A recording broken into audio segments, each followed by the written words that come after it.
Two people lose the exact same client on the exact same day, without any warning beforehand at all.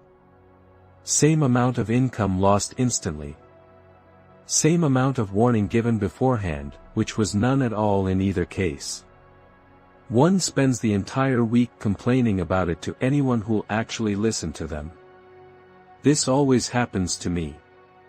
Nothing ever goes right in my life, no matter what I try.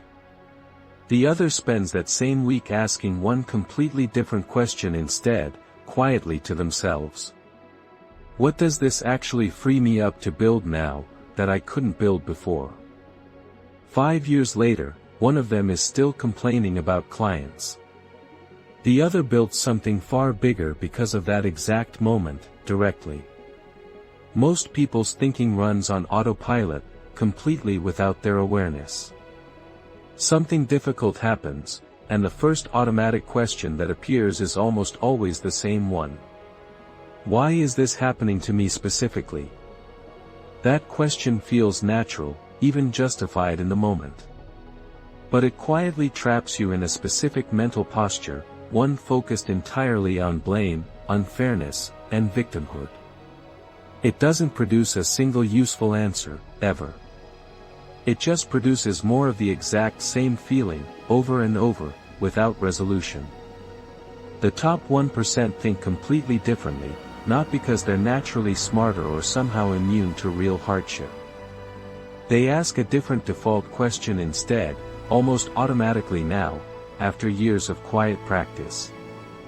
Not why is this happening to me? What does this actually make possible now? That single shift in framing changes everything that follows it directly. The same difficult event stops being purely a loss. It becomes raw material instead, something to actually work with immediately. Think of someone who gets fired unexpectedly from a stable, comfortable job they'd held for years, without any real warning beforehand. The average reaction looks almost exactly the same every single time, across nearly everyone you'd ever meet. Shock. Anger. A genuine sense of injustice about the entire situation, replaying constantly in their mind. Weeks spent quietly replaying the conversation, imagining what they should have said differently instead, or done better to prevent it. Meanwhile, someone else, facing that exact identical situation, asks a completely different question within days, sometimes within hours of it actually happening to them. I've clearly wanted to start something of my own for years now. What's actually stopping me at this exact moment?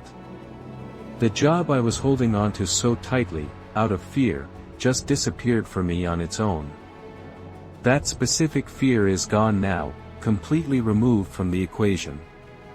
6 months later, this person has launched something real, built from the ground up, directly because the safety net that was quietly holding them back finally disappeared without warning. Same exact firing. Same exact circumstances surrounding it. Two completely different questions asked in response, leading to two entirely different lives that followed from that single moment. This isn't about one person simply being tougher than the other by nature. It's about which specific question got asked automatically in that critical moment, and neither person consciously chose their particular question in real time.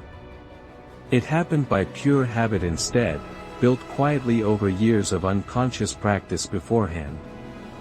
There's real, documented psychology behind exactly why this specific difference matters so much for eventual outcomes over time.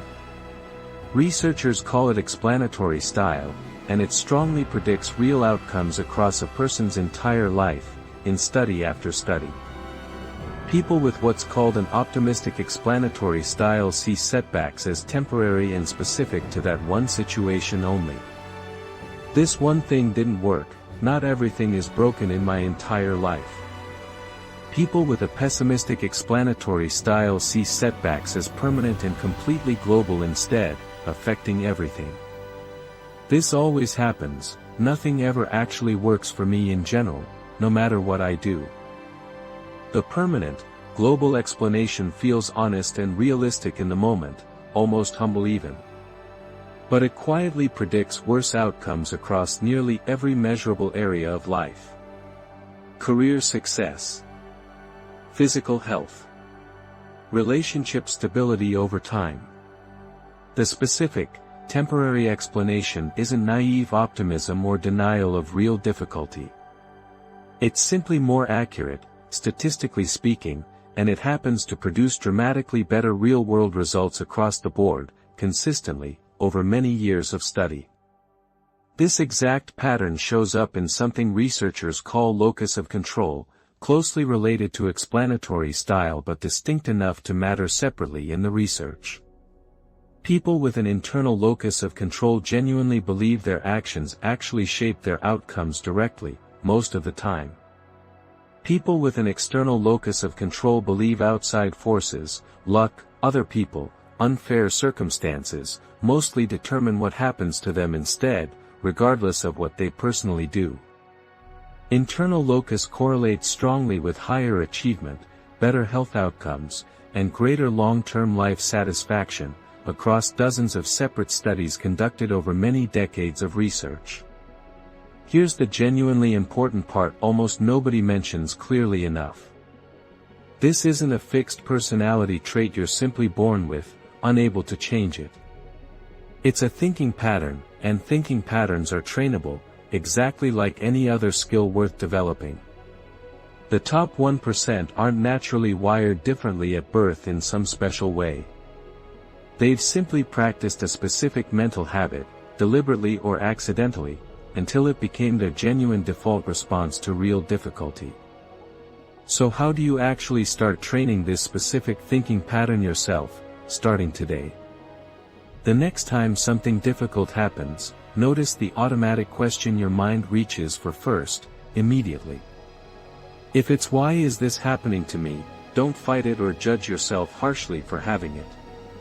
Just notice it clearly instead, calmly. Then deliberately ask the second question right afterward, on purpose. What does this actually make possible now, that wasn't possible for me before this happened? Practice taking full ownership of situations, even ones that genuinely weren't your fault at all, even partially. Not to blame yourself unfairly for things outside your control. To keep real power sitting firmly in your own hands instead of giving it away completely. If the economy crashed and affected your business directly, ask specifically, what can I actually control here right now? If a relationship ended badly, ask specifically, what pattern do I want to understand better going forward from this? Notice how completely different this feels from simply blaming yourself for absolutely everything that happens around you, all the time. Ownership isn't the same thing as self-blame at all, and confusing the two is a common, understandable mistake many people make. Self-blame looks backward constantly, searching endlessly for fault to assign somewhere, usually to yourself. Ownership looks forward instead, searching specifically for leverage and opportunity in whatever just happened. One keeps you completely stuck in the exact same place, replaying the past. The other moves you steadily forward, regardless of what actually caused the original situation in the first place. Practice this specifically on small daily frustrations first, long before the genuinely big moments ever arrive in your life. Traffic delays you unexpectedly. What does this extra time actually make possible right now? A plan falls through completely. What does this newly open evening actually make possible for me tonight? These tiny reps matter more than people generally realize at first. They're quietly training the exact same mental muscle you'll eventually need for the moments that actually matter most. Over time, something genuinely important shifts inside you, permanently and quietly. Setbacks stop feeling like a verdict on your entire worth as a person. They start feeling like raw material instead, something specific to actually work with immediately.